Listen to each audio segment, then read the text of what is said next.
Meu nome é Olivia Harper, tenho 31 anos. No dia em que meu pai esqueceu de desligar o telefone, eu estava na cozinha da casa de 1,3 milhão de dólares em Neapville que minha avó havia deixado exclusivamente para mim. Eu tinha ligado apenas para perguntar onde ele havia guardado um documento de garantia. Mas, em vez de uma resposta, ouvi a voz dele rindo e dizendo: "Ela é um peso." Sempre foi. Alguns segundos depois, minha mãe respondeu: "É por isso que ela vai nos dar a casa. Ela ainda quer a nossa aprovação." Eu fiquei em silêncio. Não interrompi a conversa, não chorei alto o suficiente para eles perceberem. Apenas ativei a gravação, ouvi enquanto eles planejavam me pressionar para colocar os nomes deles na escritura e esperei até a ligação terminar. 3 semanas depois, enquanto eles continuavam publicando fotos felizes da viagem pela Europa, eu assinei os documentos da venda, coloquei o dinheiro recebido em contas protegidas, guardei todos os pertences deles em um depósito pago antecipadamente, troquei meu número de telefone e deixei Illinois para trás. Quando o voo deles pousou, meus pais voltaram carregando lembranças caras e a confiança de pessoas que acreditavam que ainda tinham controle sobre a minha vida. Meu pai tentou abrir a porta com a chave uma vez. Depois tentou novamente. Não funcionou. Pelas janelas da frente, eles viram cômodos vazios. Os móveis deles tinham desaparecido. Os nomes deles não estavam na escritura, no contrato de venda ou em nenhuma conta ligada a mim. A única coisa esperando por eles estava sobre o balcão da cozinha, um envelope branco. Na frente, eu havia escrito apenas 2 palavras: para a família. Dentro havia uma única frase: surpresa. Um peso fez isso. O que eles fizeram depois quase acabou com minha carreira, revelou anos de mentiras e me obrigou a escolher entre a família pela qual passei a vida tentando ser aceita e a liberdade que finalmente conquistei. Mas, para entender por que aquela ligação mudou tudo, é preciso entender o verdadeiro significado daquela casa. Meu pai, Michael Harper, passou grande parte da minha infância trabalhando em serviços de manutenção para fábricas em Illinois. Minha mãe, Susan, alternava entre empregos como recepcionista, trabalhos temporários no varejo e longos períodos em que dizia estar apenas cuidando da casa. Nós nunca passamos fome ou ficamos sem um teto, mas dinheiro sempre foi usado como uma forma de controle dentro da nossa família. Cada material escolar, casaco de inverno, consulta médica ou atividade extracurricular era transformado em uma lista de sacrifícios que eu supostamente deveria pagar um dia. Quando fui aceita em um programa universitário bastante disputado, meu pai não me parabenizou.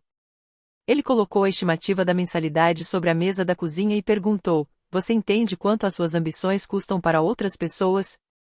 Minha avó Evelyn era a única pessoa que falava comigo de uma maneira diferente.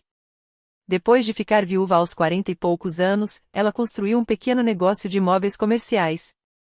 Começou com um duplex abandonado, fez muitos dos reparos com as próprias mãos, reinvestiu os aluguéis e, com o tempo, passou a possuir várias propriedades pelo condado de DuPage. A casa em Neapville não era apenas uma propriedade cara. Ela representava a prova de que uma mulher poderia construir sua própria segurança sem esperar que alguém desse permissão. Eu passava os fins de semana com ela ajudando a organizar documentos, cuidar das hortênsias e preparar contratos de aluguel. Ela me ensinou a ler cada detalhe antes de assinar qualquer papel e a diferença entre ser generosa e simplesmente permitir que as pessoas se aproveitassem de você. Jamais confunda ser necessária com ser amada, ela me disse certa vez. Aos 16 anos, eu não compreendi completamente o significado daquela frase. Aos 31, eu conseguia ouvir aquelas palavras em cada canto daquela casa. Eu trabalhei durante toda a faculdade, me formei em administração de construção e gestão imobiliária e, com o tempo, me tornei gerente sênior de projetos em uma empresa de desenvolvimento em Chicago. Aos 28 anos, eu já coordenava reformas milionárias, negociava com grandes empreiteiras e ganhava mais dinheiro do que qualquer pessoa da minha família imediata. Meus pais chamavam meu trabalho de a serviço de escritório e brincavam dizendo que eu passava os dias escolhendo cores de parede. Minha avó Evelyn, por outro lado, comparecia a todos os jantares de promoção para os quais eu a convidava. Quando ela faleceu inesperadamente, senti como se a única pessoa que realmente me enxergava tivesse partido. O testamento dela era simples e direto. A casa em Neapville, avaliada em aproximadamente 1,1 milhão de dólares na época, ficou exclusivamente no meu nome. Meus pais receberam heranças separadas em dinheiro, cerca de 90 mil dólares para cada um. Antes mesmo de o advogado terminar a leitura do testamento, meu pai perguntou se a casa poderia ser considerada um patrimônio da família. A resposta foi simples: não. Ele tentou perguntar de outra forma, como se uma mudança nas palavras pudesse alterar a decisão. Mas a resposta continuou sendo a mesma. Em menos de 10 meses, quase todo o dinheiro da herança deles desapareceu. Eles compraram um SUV de luxo, trocaram móveis que ainda estavam praticamente novos, entraram para um clube privado caro e investiram em uma suposta oportunidade de negócio que meu pai dizia ser garantida por um velho amigo. O investimento fracassou. Pouco tempo depois, o aluguel do apartamento deles aumentou e minha mãe me ligou chorando, dizendo que precisavam de um lugar para ficar por alguns meses. A casa da minha avó tinha 4 quartos e eu morava sozinha, então aceitei ajudá-los. Não fizemos contrato de aluguel porque meu pai dizia que acordos formais entre familiares eram uma ofensa. Enquanto eles moravam comigo, eu continuava pagando os impostos da propriedade, seguro, contas, manutenção, jardinagem e até as compras de mercado. De vez em quando, eles ajudavam comprando detergente ou abastecendo o carro. O que deveria durar alguns meses virou um ano. O ano se transformou em quase 4 anos. E, durante esse tempo, minha própria casa começou lentamente a deixar de parecer minha. Nas conversas com os vizinhos, minha mãe dizia: nós herdamos esta casa. Depois que minha avó faleceu, meu pai se apresentava aos prestadores de serviço como o proprietário do imóvel. Eles começaram a trocar fotos que eu havia escolhido por retratos de família onde eles sempre eram o centro da atenção. Quando eu reclamava, diziam que eu estava sendo possessiva. Em um churrasco do bairro, minha mãe publicou fotos nas redes sociais com a legenda: nada melhor do que receber amigos na nossa linda casa de Napville. Em uma das imagens, eu aparecia ao fundo segurando uma bandeja de bebidas, quase como se fosse uma funcionária. Quando pedi que ela corrigisse a publicação, ela apenas riu. Todo mundo sabe o que eu quis dizer. Porque você sempre procura motivos para criar problemas, ela respondeu. Mas a maior encenação deles começou quando anunciaram o sonho de fazer uma viagem de 6 semanas pela Europa. Antes mesmo de saberem como pagariam, já tinham escolhido Paris, Roma, Barcelona e Amsterdã. Meu pai sugeriu fazer um empréstimo usando a casa como garantia. Quando lembrei que ele não tinha nenhuma participação legal no imóvel, a expressão dele mudou. Sua avó deixou essa casa para você porque confiava que você cuidaria da família, ele disse. Eu me recusei a colocar a propriedade em risco, mas a culpa conseguiu fazer o que nenhum argumento jurídico conseguiu. Acabei concordando em pagar as passagens e alguns hotéis como presente de aniversário de casamento para eles. Mas em apenas 2 semanas, alguns hotéis simples viraram quartos melhores, passeios particulares, transporte exclusivo do aeroporto e até um cartão de emergência internacional ligado à minha conta. Minha mãe reclamou que o primeiro hotel em Paris não tinha varanda. Meu pai pediu para aumentar o limite de gastos porque, segundo ele, as refeições estavam mais caras do que imaginavam. E eu continuei pagando. Naquele momento, eu dizia a mim mesma que estava apenas sendo generosa. A verdade era muito mais difícil de admitir, eu ainda estava tentando comprar uma aprovação que eles nunca tinham me dado de verdade. Na noite anterior à viagem, minha mãe entrou na cozinha enquanto eu organizava algumas coisas e sugeriu que eu vendesse algumas peças antigas de mobília da minha avó Evelyn. Você não precisa guardar todas essas coisas velhas, ela disse. Esse dinheiro poderia tornar nossa viagem muito melhor. Eu recusei. Ela tocou meu braço e sorriu como se estivesse tentando acalmar uma criança teimosa. Você precisa aprender que objetos não importam mais do que a família.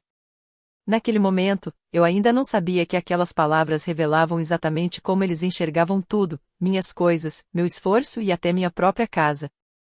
Para eles, tudo existia apenas enquanto pudesse ser usado para beneficiar a família.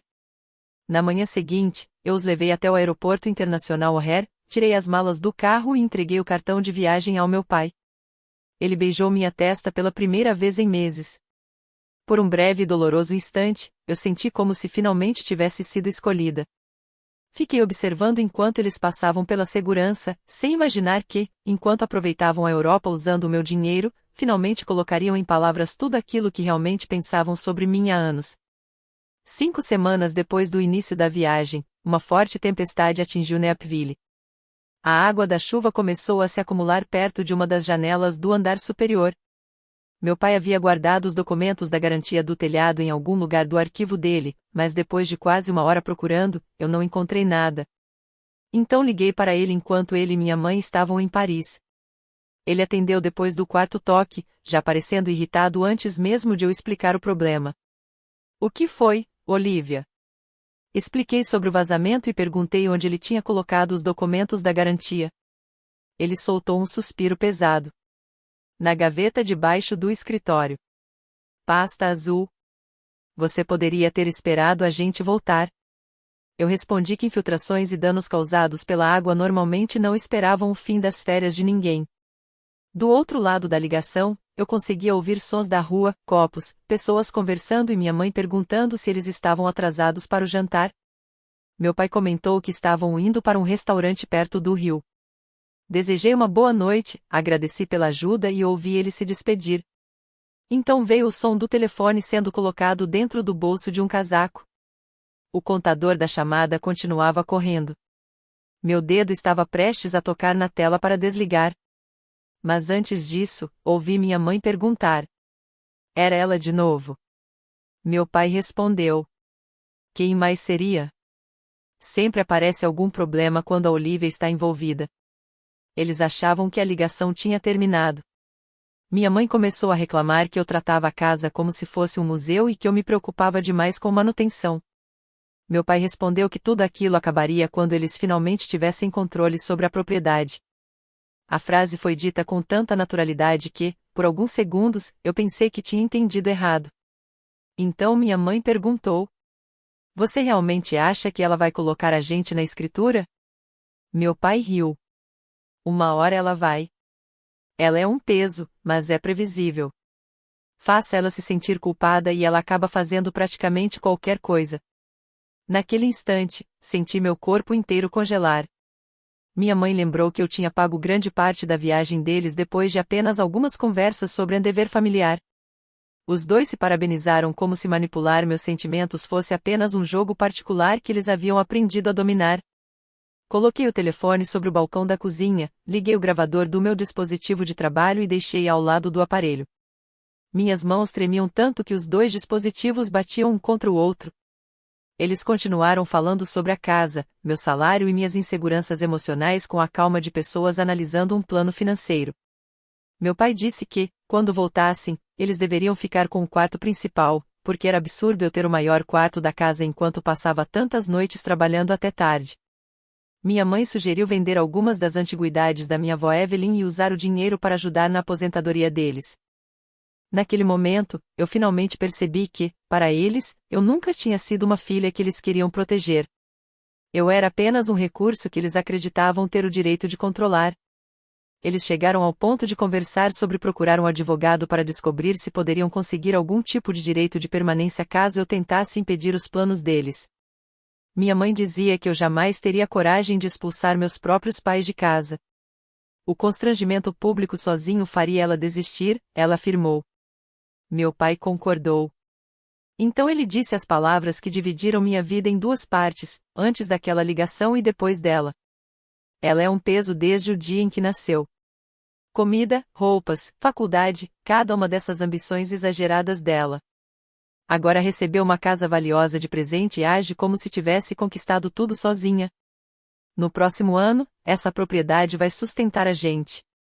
É o mínimo que ela nos deve. Minha mãe não tentou me defender. Em vez disso, respondeu. A fraqueza dela é que ela ainda quer que a gente tenha orgulho dela. Eles riram. Não foi uma risada exagerada como a de vilões de filmes. Foi uma risada tranquila, familiar, de pessoas que se sentiam completamente à vontade.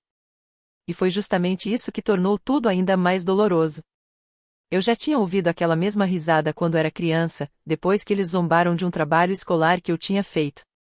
Ouvi quando eu trabalhava em 2 empregos durante a faculdade e chegava em casa exausta demais para participar de um jantar em família. Ouvi depois de conquistas profissionais, aniversários e todas as vezes que tentei estabelecer limites. Durante anos, eu achei que aquelas risadas significavam que eu era sensível demais. Mas naquele momento eu entendi algo diferente, me diminuir era uma das poucas coisas que realmente parecia unir os dois. A ligação continuou por mais 11 minutos. Eles falaram sobre me pressionar a comprar uma segunda propriedade para que pudessem ficar com a casa de Napville exclusivamente. Minha mãe sugeriu contar aos parentes que eu estava abandonando meus pais.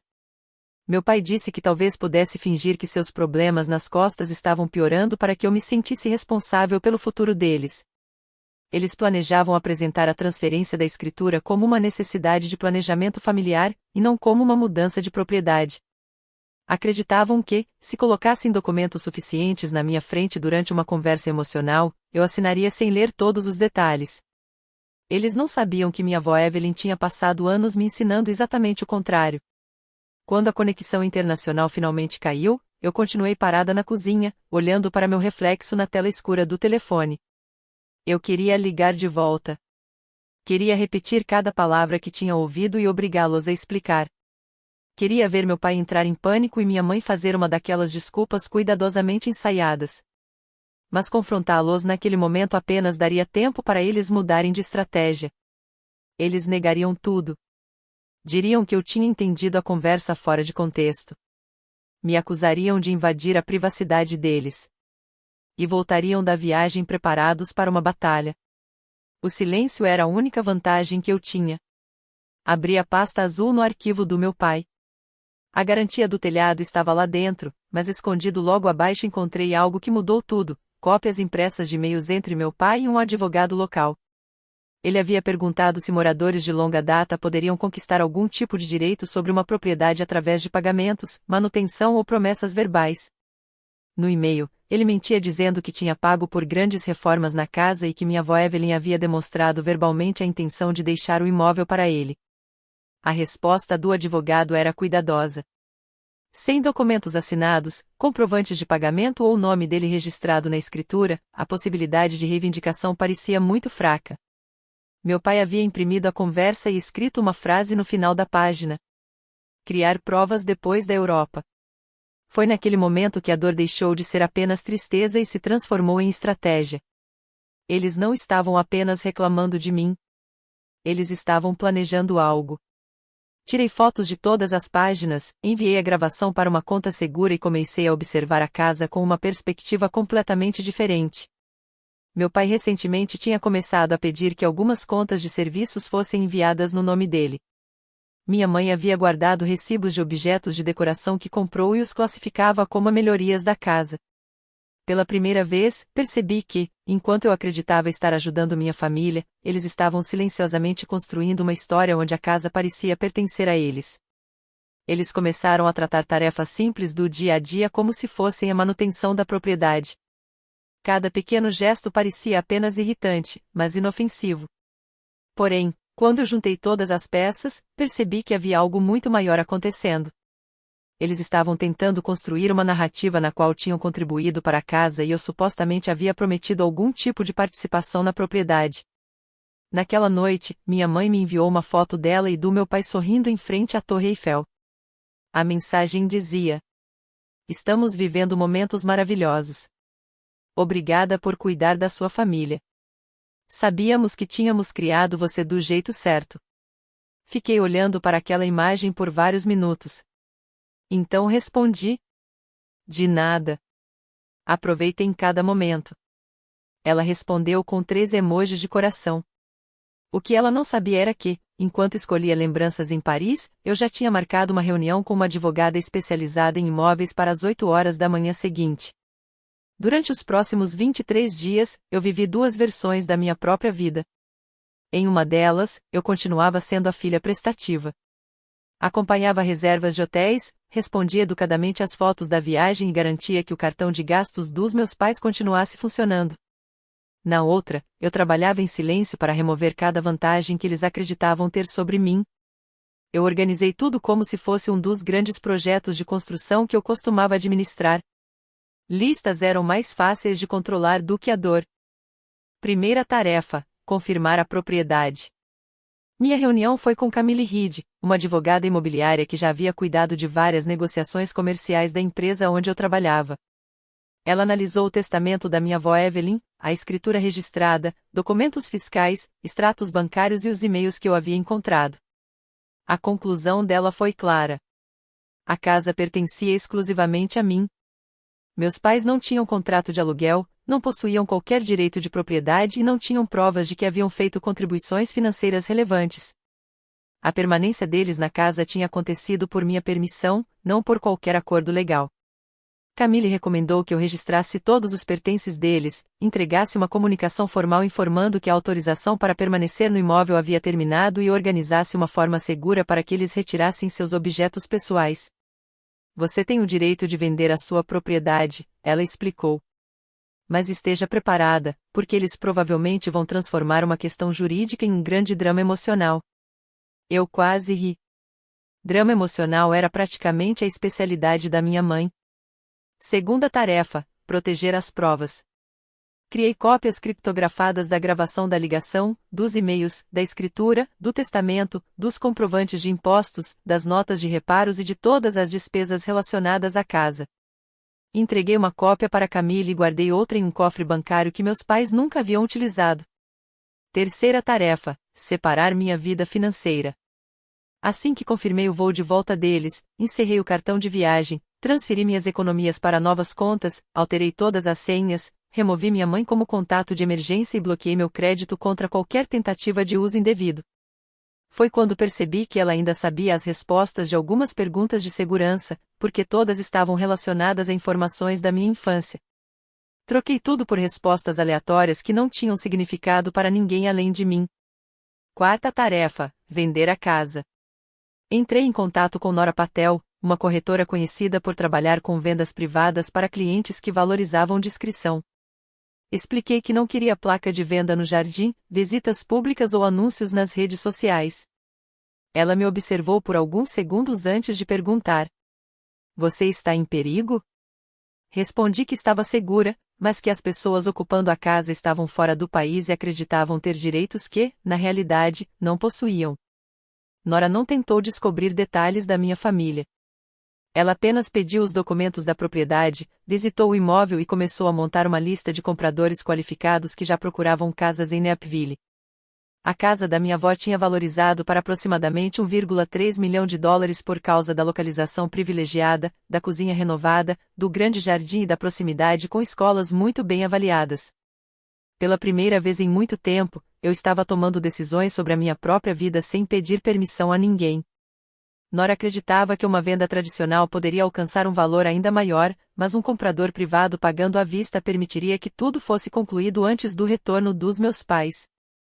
Eu aceitei que minha liberdade talvez custasse uma parte do preço máximo que eu poderia conseguir. Quinta tarefa: lembrar por que eu estava fazendo aquilo. Essa foi a parte mais difícil de todas. Todas as noites, eu ouvia novamente a gravação da ligação. Não porque eu gostasse de me machucar, mas porque durante o dia era muito fácil tentar diminuir a gravidade da traição. Durante o dia, eu lembrava do meu pai me ensinando a andar de bicicleta quando eu era criança. Lembrava da minha mãe ficando acordada ao meu lado quando eu estava doente com gripe. Pensava nos poucos aniversários em que eles realmente pareciam presentes. Mas, à noite, a dúvida aparecia. Será que vender a casa sem avisá-los me tornava uma pessoa cruel? Então eu ouvia novamente a voz do meu pai. A fraqueza dela é que ela ainda quer que a gente tenha orgulho dela.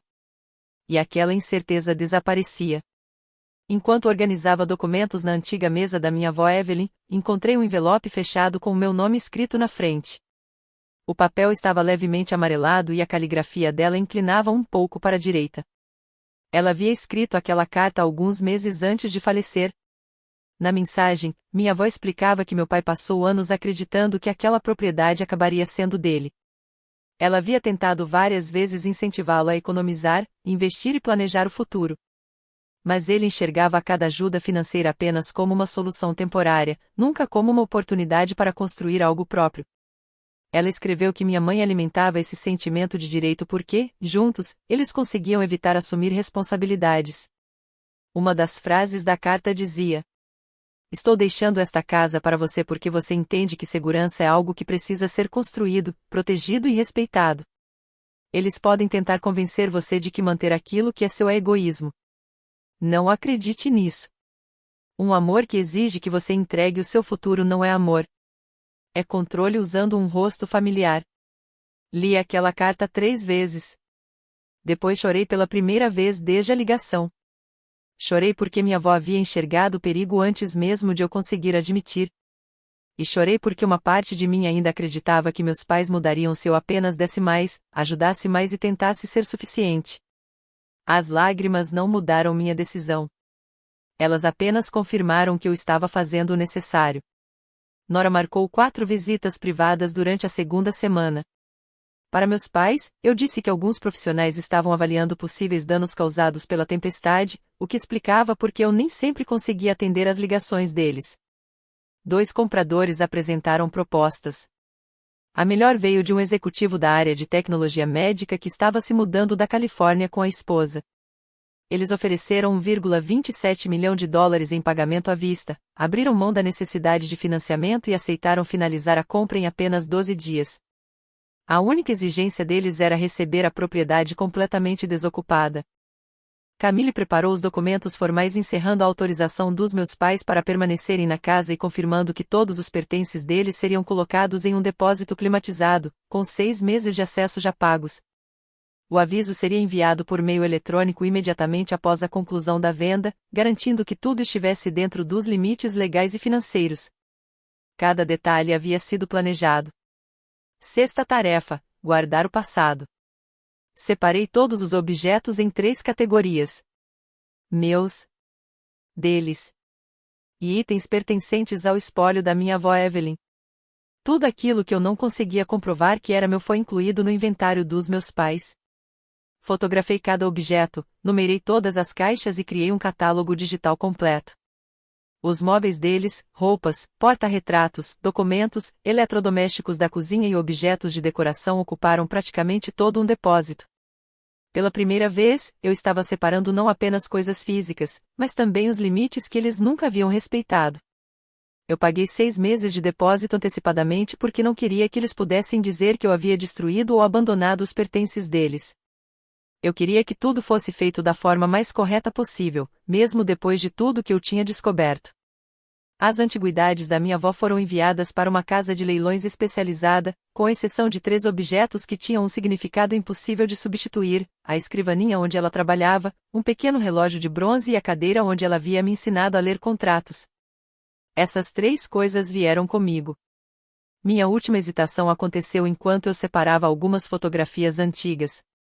Encontrei uma imagem de uma feira do condado quando eu tinha 7 anos.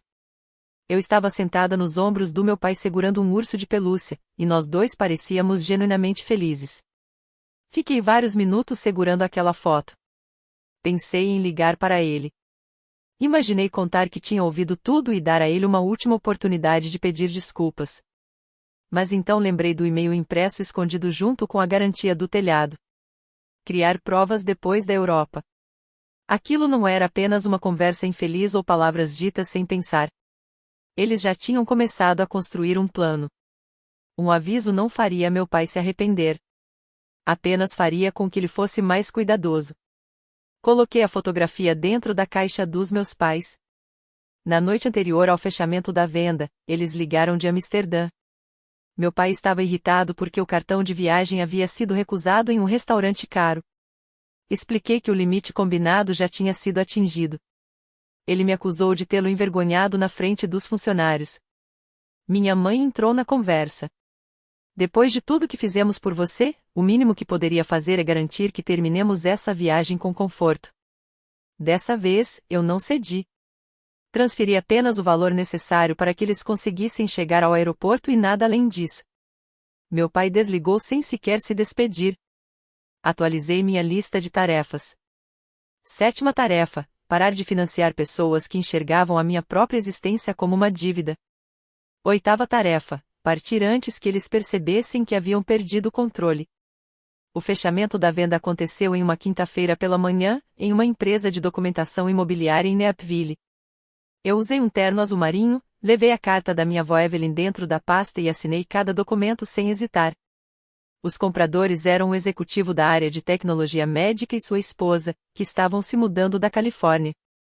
Eles haviam oferecido 1,27 milhão de dólares em pagamento à vista e concordaram em concluir tudo antes do retorno dos meus pais da Europa. Às 11h15, aquela casa deixou de ser minha. Depois das taxas e impostos, mais de 1,2 milhão de dólares foi transferido para contas às quais meus pais jamais teriam acesso. Uma parte do dinheiro foi destinada a investimentos de longo prazo. O restante me deu algo que eu nunca havia realmente sentido antes. Liberdade financeira completa.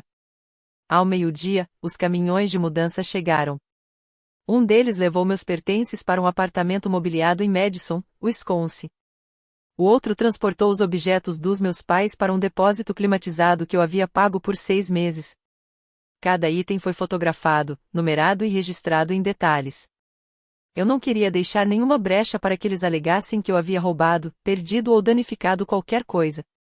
Pela primeira vez em anos, eu estava me protegendo sem sentir culpa por isso. Antes de ir embora, fiquei sozinha na cozinha pela última vez. Minha mãe tinha acabado de me enviar uma foto do aeroporto. Ela e meu pai apareciam sorrindo ao lado de várias sacolas de lojas de luxo. Voltando para casa com surpresas para nossa garota favorita, ela escreveu. Eu coloquei um envelope branco sobre o balcão de granito. Na frente, escrevi apenas: para a família. Dentro, havia uma única frase. Surpresa. Um peso fez isso. Logo abaixo, deixei as informações da empresa de armazenamento e o telefone da minha advogada. Depois caminhei pela casa uma última vez. Na cozinha, lembrei da minha avó Evelyn me ensinando a fazer receitas antigas. No escritório, lembrei dela mostrando como analisar contratos antes de assinar qualquer coisa. Vender aquela propriedade não significava trair o presente que ela havia me deixado. Na verdade, era exatamente o que ela queria, que eu usasse aquela segurança para proteger o meu futuro. 3 dias depois, meus pais voltaram da viagem. A primeira mensagem de voz chegou às 16h17. Olivia, tem alguma coisa errada com a fechadura. Me liga imediatamente. 20 minutos depois, a confusão do meu pai virou raiva. Tem pessoas estranhas dentro da nossa casa. Resolva isso agora. No começo, minha mãe usou aquele tom calmo e preocupado que ela sempre sabia usar. Querida, por favor, diga que você está bem. Mas quando percebeu que eu não responderia, o tom mudou. As mensagens ficaram agressivas. Ela me acusou de mexer nos pertences deles e exigiu uma parte do dinheiro da venda. As câmeras de segurança da nova propriedade registraram meus pais tentando abrir várias portas e discutindo pelo interfone. Meu pai insistia que a venda tinha sido ilegal.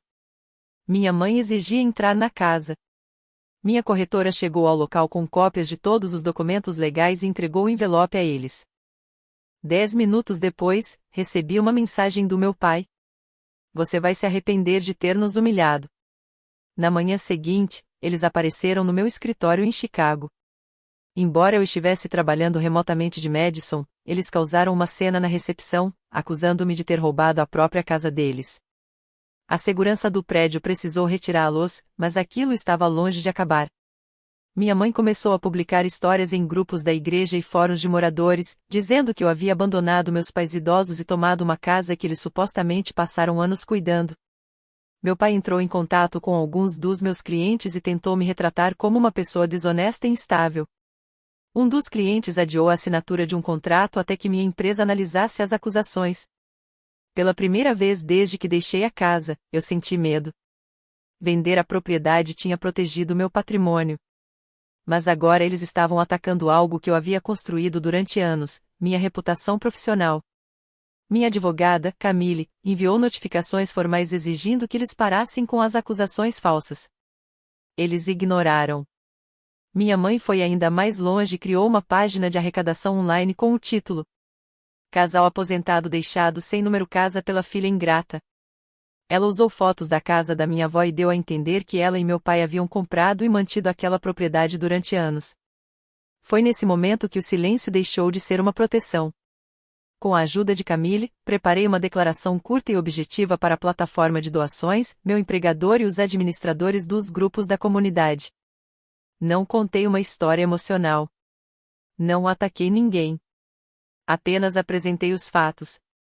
Incluí a escritura da propriedade, a parte relevante do testamento da minha avó, comprovantes de que meus pais nunca haviam pago impostos do imóvel e um pequeno trecho da gravação da ligação. Pela primeira vez, eu deixei que as provas falassem por mim. Ela é um peso, mas é previsível. Faça ela se sentir culpada e ela fará praticamente qualquer coisa. Aquela frase foi uma das partes da gravação que mais destruiu a imagem que eu tinha dos meus pais. Naquela mesma noite, a página de doações desapareceu. Minha mãe apagou as publicações que havia feito, e várias pessoas começaram a pedir o dinheiro de volta. Meu pai deixou 14 mensagens de voz exigindo que eu me encontrasse com eles. Quando ele ameaçou aparecer no meu trabalho todas as semanas até eu aceitar conversar, finalmente concordei. Mas dessa vez, a conversa aconteceria nas minhas condições. Escolhi uma cafeteria movimentada no centro de Chicago, com câmeras de segurança e funcionários por perto. Camille ficou em um local próximo, e coloquei meu telefone no centro da mesa antes que meus pais chegassem. Minha mãe parecia cansada. Meu pai parecia furioso. Ele se sentou e nem tentou começar com uma conversa tranquila. Você vai resolver isso, ele disse. Perguntei o que exatamente ele esperava que eu resolvesse. Nossa situação de moradia. Nossa reputação. O dinheiro que você roubou. Eu olhei para ele e respondi. A casa era minha. Ele bateu a mão na mesa. Era uma casa da família. Não. Era a casa da minha avó Evelyn, e depois passou a ser minha. Vocês moraram lá porque eu permiti. Minha mãe se inclinou para a frente. Nós criamos você. Nós fizemos sacrifícios por você. Você realmente acha que um documento legal apaga tudo isso? Em vez de responder, apertei o botão de reprodução. A voz do meu pai começou a tocar no meio da cafeteria. Ela é um peso desde o dia em que nasceu. Depois veio a voz da minha mãe. A fraqueza dela é que ela ainda quer que a gente tenha orgulho dela. Eu deixei a gravação continuar. Eles ouviram a própria voz falando sobre colocar os nomes deles na escritura, ocupar o quarto principal, vender as antiguidades da minha avó e usar a vergonha pública para impedir que eu os tirasse da casa. Quando pausei o áudio, meu pai não tentou explicar o que havia dito. Ele atacou a gravação. Você gravou uma conversa privada. Você me ligou e esqueceu de desligar. Eu ainda estava na chamada. Minha mãe entrou rapidamente. Nós estávamos frustrados. As pessoas dizem coisas que não querem dizer. Então coloquei sobre a mesa os e-mails impressos, incluindo a mensagem que meu pai havia enviado para um advogado tentando descobrir maneiras de criar uma reivindicação sobre a propriedade. Na parte inferior da página estavam as palavras escritas à mão por ele. Criar provas depois da Europa. A expressão dele mudou. Você mexeu nos meus arquivos pessoais. Guardou isso dentro da minha casa enquanto planejava tirar a casa de mim. Minha mãe começou a chorar. Mas, mesmo naquele momento, não houve um pedido de desculpas. Ela apenas perguntou. Você espera que a gente vá morar na rua? Olhei para os dois. Vocês receberam quase $180.000 da herança da minha avó. Vocês gastaram esse dinheiro. Moraram na minha casa por 4 anos sem pagar aluguel. Eu paguei a viagem de vocês e ainda deixei 6 meses de armazenamento pré-pagos. Vocês não estão sem alternativas. Vocês apenas não têm mais acesso às minhas. Meu pai exigiu uma parte do dinheiro da venda. Eu recusei. Ele ameaçou me processar, então entreguei o cartão da Camille. Minha mãe então perguntou. Então isso foi vingança? Balancei a cabeça. Não. Vingança seria tentar destruir vocês. O que estou fazendo é parar de impedir que vocês enfrentem as consequências das próprias escolhas. Meu pai disse que eu estava abandonando a família depois de tudo que eles tinham feito por mim. Eu olhei para os dois e finalmente entendi o verdadeiro significado daquela frase. Ele não estava perguntando se eu estava indo embora. Ele queria saber se ainda tinha controle sobre mim. Sim, respondi. Eu estou indo embora. Minha mãe tentou segurar minha mão sobre a mesa, mas eu afastei. Passei a vida inteira acreditando que, se eu trabalhasse mais, desse mais e conquistasse mais, vocês finalmente sentiriam orgulho de mim. Então eu ouvi vocês transformarem essa necessidade na minha fraqueza. Respirei fundo. Vocês estavam certos. Eu queria a aprovação de vocês. Mas eu não quero mais. Meu pai me chamou de ingrata. Eu me levantei e peguei meu telefone. Vocês me chamaram de peso enquanto moravam na minha casa, usavam meu dinheiro e planejavam tomar o meu futuro.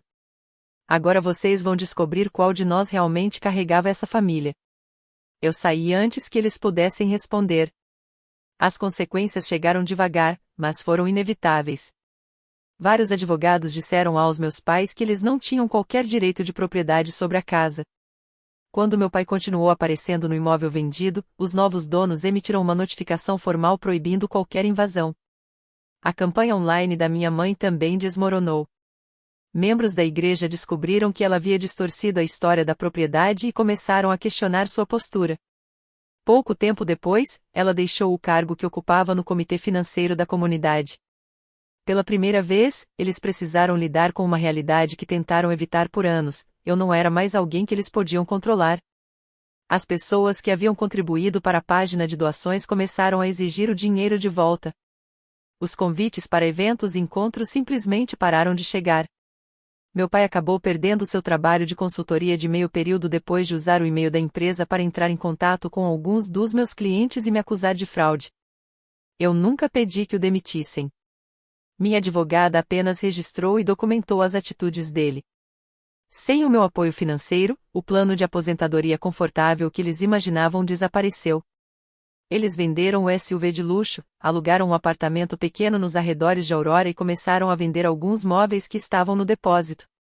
Minha mãe passou a trabalhar pela manhã em uma clínica médica e à noite em uma loja de varejo. Meu pai começou a aceitar trabalhos de manutenção quando apareciam.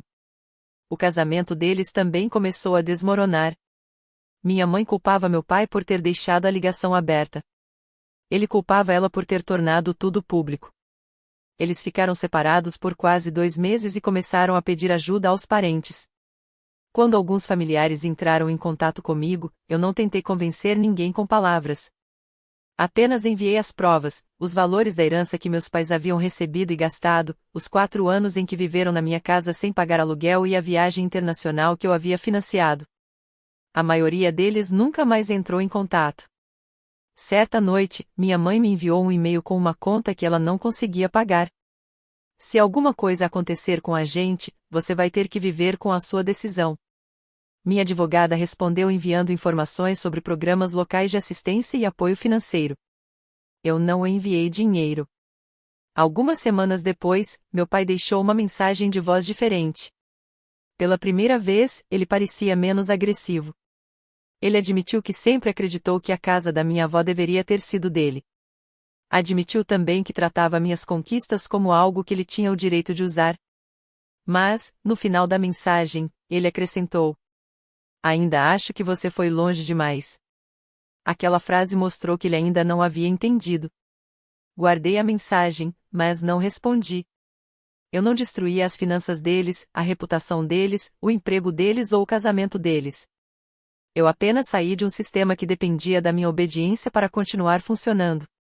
Tudo que desmoronou depois já estava apoiado em mim há muito tempo.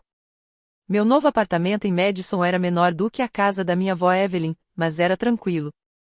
Ninguém tinha uma chave. Ninguém entrava sem minha permissão. Pela primeira vez na vida, minha casa e minha renda pertenciam completamente a mim. A terapia me ajudou a entender que o passado dos meus pais poderia explicar algumas atitudes deles, mas nunca justificaria a tentativa de controlar o meu futuro.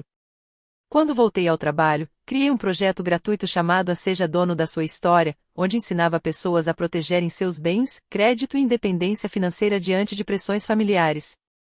A primeira reunião teve mais de 60 participantes. Muitas pessoas compartilharam experiências que pareciam assustadoramente parecidas com a minha. Usei uma parte do dinheiro da venda da casa para ajudar algumas delas a terem acesso à orientação jurídica. Minha avó Evelyn havia me dado uma base. Vender aquela casa permitiu que eu construísse uma nova base para outras pessoas também. 6 meses depois, meus pais ainda viviam separados. Minha mãe trabalhava em 2 empregos e meu pai alugava apenas um quarto enquanto fazia trabalhos de reparo. O estilo de vida caro que eles tinham desaparecido. Eu não comemorei as dificuldades deles. Mas também não tentei salvá-los. Pela primeira vez, eles estavam enfrentando as consequências das próprias escolhas.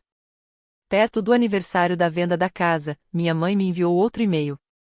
Nós só fazíamos você se sentir importante quando você estava nos dando alguma coisa. Eu sinto muito. Eu guardei a mensagem, mas não respondi. Um pedido de desculpas poderia ser o começo de uma mudança, mas não poderia reconstruir uma confiança quebrada em um único instante. No aniversário da venda, fui visitar o túmulo da minha avó Evelyn. Fiquei em silêncio por alguns momentos e sussurrei. A casa nunca foi feita para me prender aqui. Ela existia para me dar força suficiente para partir. Meu pai havia me chamado de peso. Mas a verdade era que, durante anos, eu havia carregado minha família. Vender aquela casa não foi vingança.